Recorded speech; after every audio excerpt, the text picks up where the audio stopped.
Ito ang huli natin, hindi na isda. Mga shells lang muna guys. Ito.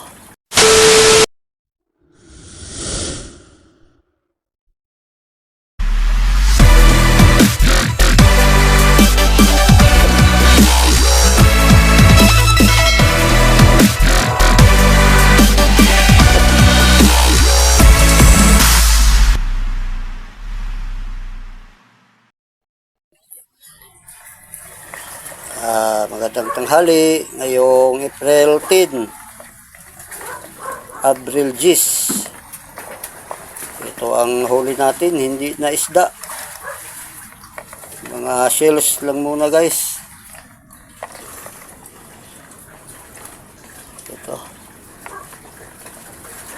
Bago pang huli.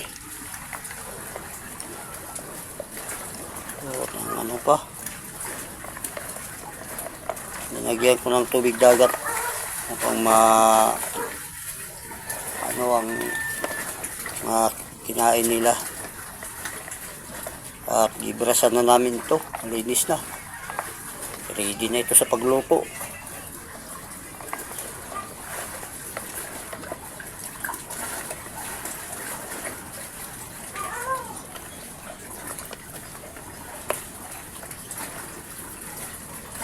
Dito lang muna. Maraming salamat po sa panood. Bye bye. Ingat po kayo palagi.